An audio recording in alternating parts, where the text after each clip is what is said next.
Side खबरों के लिए सब्सक्राइब करें फ्लेम मीडिया और उसके बाद बेल आइकन को प्रेस करें ताकि सबसे पहले आपको मिले एक्सक्लूसिव खबरें।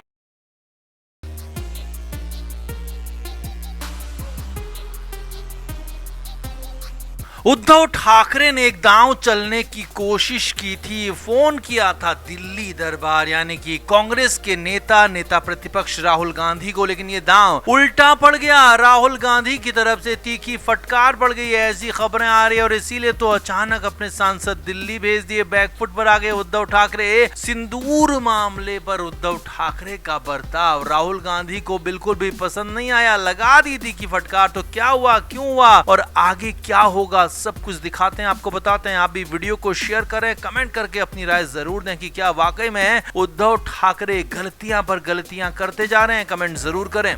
तो जब पहलगाम हुआ तो उसके बाद उद्धव ठाकरे की पार्टी ने सर्वदलीय बैठक में जाने से इनकार कर दिया और बहाना ये दिया, बात ये कही कि हम गृह मंत्री का इस्तीफा मांगते और इसीलिए हम नहीं गए क्योंकि विपक्ष की एकता कमजोर हो जाती है हमारी बात से, विपक्ष की बात को धक्का लगता। अब यहाँ पर उद्धव ठाकरे और उनकी पार्टी अलग ही राग अलाप रही थी। एक तरफ तो पूरा देश केंद्र सरकार के साथ खड़ा है, देश की सरकार के साथ, मोदी सरकार के साथ खड़ा है पूरा का पूरा देश, चाहे विपक्षी नेता हो, राहुल गांधी हो, मल्लिकार्जुन खड़गे, कोई भी नेता, सभी का यही कहना है कि पाकिस्तान को करारा जवाब दो और दिया भी। जी हाँ, करारा जवाब दिया भी। लेकिन अब इधर इस बीच उद्धव ठाकरे की पार्टी का अलग ही राग चल रहा था। तो इधर जब भारत ने सिंदूर लॉन्च किया तो उसके बाद पाकिस्तान की अकल ठिकाने आ गई और इधर एक बार फिर से गुरुवार को भी 8 मई को भी दिल्ली में एक सर्वदलीय बैठक बुलाई गई थी। अब खबर यह है कि इस बैठक में भी उद्धव ठाकरे अपने सांसदों को नहीं भेजना चाह रहे थे या कहें कि भेज ही नहीं रहे थे। खबर तो यहाँ तक है सूत्रों के मुताबिक कि उद्धव ठाकरे ने राहुल गांधी को फोन कर दिया और ये तक कह दिया कि आप भी इस मीटिंग में ना जाएं, आप भी इस मीटिंग से दूर रहें और ये दिखाएं कि विपक्ष एक है और विपक्ष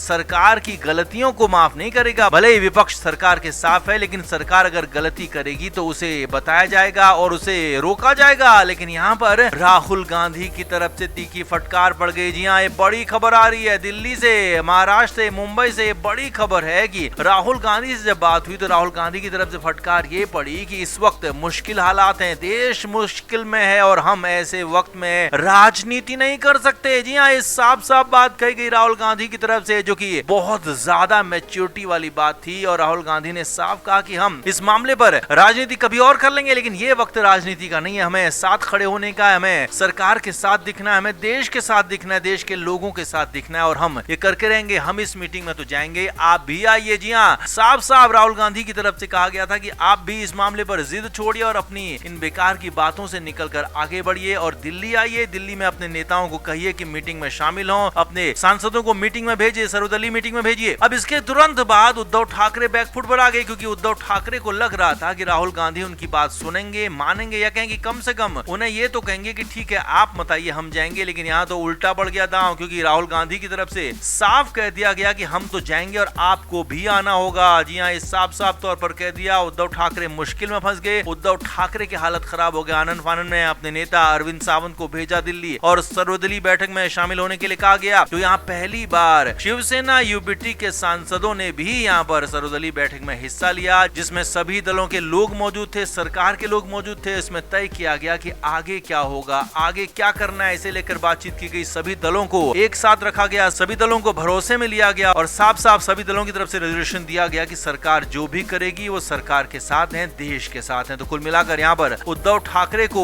भारी पड़ गया यहाँ पर अपना ज्यादा सयानापन दिखाना। इसीलिए कहा यह जा रहा है कि उद्धव ठाकरे अब पूरी तरह से दिमागी दिवालियेपन की तरफ जा रहे हैं, जो कि ऐसे माहौल में भी, ऐसे वक्त में भी राजनीति करते हुए नजर आ रहे हैं। तो आप इस पर क्या कहेंगे? आप भी कमेंट करके अपनी राय जरूर दें, वीडियो को शेयर भी करें।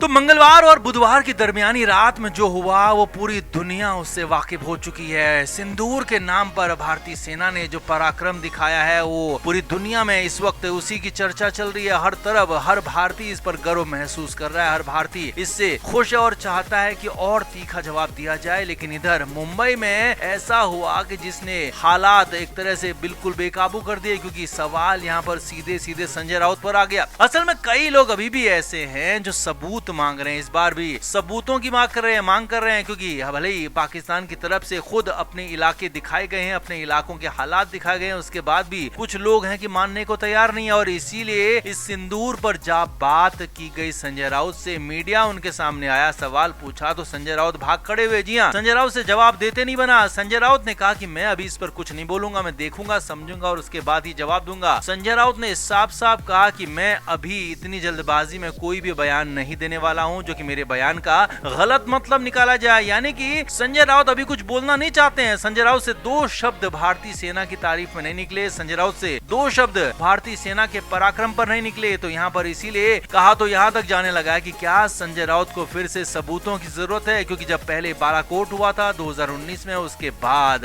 कई सारे लोग ऐसे थे, कई सारी सियासी पार्टियां ऐसी थी जिन्होंने सबूत मांगे थे और बाद में उन्हें सबूत दिए भी गए थे, कुछ वीडियोस उन्हें दिए गए थे। लेकिन इस बार तो सबूतों की कोई जरूरत ही नहीं है, क्योंकि पाकिस्तान मुंह फाड़ कर चीख कर कह रहा है कि हमारे साथ ये हो गया, ऐसा हो गया, वैसा हो गया। इसीलिए अब यहाँ खुलकर बात सामने आ चुकी है। लेकिन ऐसे में भी संजय राउत बोलना नहीं चाहते हैं। संजय राउत अभी भी भारतीय सेना की तारीफ नहीं करना चाहते हैं, उन्हें सलाम नहीं करना चाहते हैं। इसीलिए तो वक्त मांग रहे हैं, इसीलिए तो कह रहे हैं कि मुझे वक्त दीजिए, वक्त आने के बाद ही कुछ बोलूंगा। अब जो भी है, संजय राउत का अपना अंदाज हो सकता है, अपनी राजनीति हो सकती है, लेकिन ऐसे मामलों में सियासत बिल्कुल भी नहीं होनी चाहिए। ऐसे मामलों को राजनीति से दूर रखा जाना चाहिए, ऐसे मामलों को राजनीति से परे होना चाहिए। लेकिन ऐसा दिख नहीं रहा है, क्योंकि लगातार बार बार कुछ ऐसे विरोधी पार्टियां हैं या कहेंगे कुछ ऐसे लोग हैं जो लगातार भारतीय सेना के मनोबल को तोड़ने का काम हमेशा पहले भी करते रहे और आगे भी कर रहे हैं। और यहाँ पर इसीलिए संजय राउत की बातों को, संजय राउत के जेस्चर को कुछ इसी तरीके से जोड़ा जा रहा है कि उनका भी ये जेस्चर बिल्कुल ठीक नहीं है, उनका ये अंदाज बिल्कुल ठीक नहीं है। उन्हें कम से कम दो शब्द ये कहने चाहिए थे कि हाँ, भारतीय सेना ने एक कमाल का काम किया, उनके पराक्रम को सलाम है, ये बात जरूर कही जानी चाहिए थी। लेकिन ऐसा कुछ नहीं हुआ। तो आप इस पर क्या कहेंगे? क्या वाकई में संजय राउत सबूत मांगने पर तुलने वाले हैं? क्या संजय राउत कुछ और बोलेंगे कुछ दिनों बाद या कुछ घंटों बाद सामने आकर कुछ और